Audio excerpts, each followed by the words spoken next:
વીર નર્મદ દક્ષિણ ગુજરાત યુનિવર્સિટીની સંલગ્ન સાલ ફાઇનાન્સ કોર્સની ફીમાં વધારો કરાયો છે। કોર્સની ફીમાં 20% વધારો ચીંકાયો છે।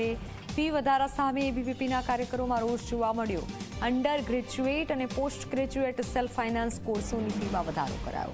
નવા શૈક્ષણિક વર્ષ 2025-26થી 20% વધારવામાં આવી છે અને તેથી એબીવીપીના કાર્યકરોમાં રોષ છે અને વિરોધ કર્યો છે કે ફીમાં કેમ વધારો કરવામાં આવ્યો। અંડર ગ્રેજ્યુએટ અને પોસ્ટ ગ્રેજ્યુએટ કોર્સની ફીમાં વધારો કરાયો છે। ફરી એકવાર દક્ષિણ ગુજરાત યુનિવર્સિટી વિવાદમાં આવી છે। તો સુરતથી મારી સાથે સંવાદદાતા ચેતન જોડાઈ ચૂક્યા છે। ચેતન પાસેથી તમામ વિગતો જાણીશું। ચેતન, ફરી એકવાર આ શાળા દ્વારા ફી વધારવામાં આવી છે, કયા કયા કોર્સની ફી વધારવામાં આવી છે, એબીવીપીના કાર્યકરો શું કહી રહ્યા છે?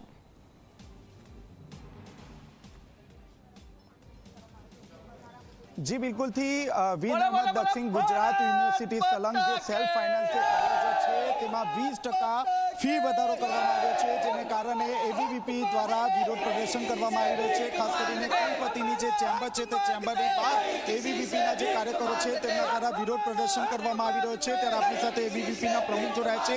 જી, કઈ વાતને લઈને વિરોધ? આજે અખિલ ભારતીય વિદ્યાર્થી પરિષદ જે ઉગ્ર વિરોધ કરે છે કે આપણે માનો યુનિવર્સિટી દ્વારા જે અલગ અલગ ડિપાર્ટમેન્ટમાં અને અલગ અલગ કોર્સમાં 20% જેટલા ફી વધારા કરવામાં આવેલા છે। માનો બીકોમ પ્લસ એલએલબી ના પહેલા એક સેમેસ્ટરની ફી 25,000 હતી અને તમે સીધા 20% વધારીને ફી 30,000 કરી દીધા। આપણી સ્ટેટ યુનિવર્સિટી છે, ગવર્મેન્ટ યુનિવર્સિટી છે અને અહીંયા ટ્રાઇબલ વિદ્યાર્થીઓ આવે છે। તમે એટલા એક સાથે 20% જેટલા ફી વધારા કરશો તો આ યોગ્ય નથી। અખિલ ભારતીય વિદ્યાર્થી પરિષદ આના ઉગ્ર વિરોધ કરશે। જ્યાર સુધી આ નિર્ણય વાપસ લેવામાં નહીં આવશે ત્યાર સુધી અખિલ ભારતીય વિદ્યાર્થી પરિષદ આંદોલન કરશે।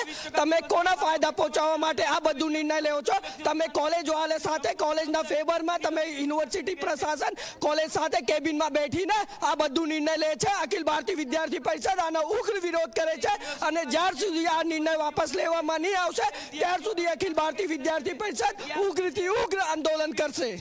ફી વધારો પરત ખેંચવામાં નહીં આવશે તો અમે અખિલ ભારતીય વિદ્યાર્થી પરિષદને અહીંયા બેઠીને 10 દિવસ આંદોલન ચલાવવા પડશે। તો અખિલ ભારતીય વિદ્યાર્થી પરિષદ અહીંયા આંદોલન ચલાવશે। યુનિવર્સિટી પ્રશાસનને ફી નિર્ણય વાપસ લેવામાં કરવા જ પડશે। જ્યાર સુધી નહીં કરશે અખિલ ભારતીય વિદ્યાર્થી પરિષદ ત્યાર સુધી આંદોલન ચલાવશે। આપ જોઈ રહ્યા છો અખિલ ભારતીય વિદ્યાર્થી પરિષદ દ્વારા વિરોધ કરવામાં આવી રહ્યો છે। જી, કેટલા વિદ્યાર્થીઓને અસર થશે અને શું કહેશો? આમાં સુરતમાં 137 કોલેજમાંથી બધી ફેકલ્ટીઓમાં વધારો કરવામાં આવ્યો છે, જેના રિલેટેડ જે ટ્રાઇબલના જે છોકરાઓ છે, હાલમાં મધ્યમ વર્ગના લોકો છે, જે પોતાનું બજેટ વિદ્યાર્થીઓને ભણાવવા માટે ખોરવાઈ જઈ રહ્યું છે।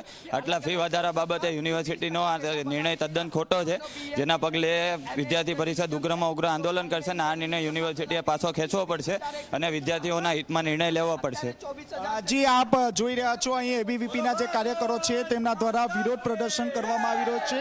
મહત્વની વાત છે કે વીર નર્મદ દક્ષિણ ગુજરાત યુનિવર્સિટી સંલગ્ન તમામ જે સેલ્ફ ફાઇનાન્સ કોલેજ છે તેમાં 20% જેટલો જે ફી વધારો છે તે કરવામાં આવ્યો છે। આ ફી વધારો પરત ખેંચવા માટે હાલ માંગ કરવામાં આવી છે। જી બિલકુલ ચેતન, આભાર માહિતી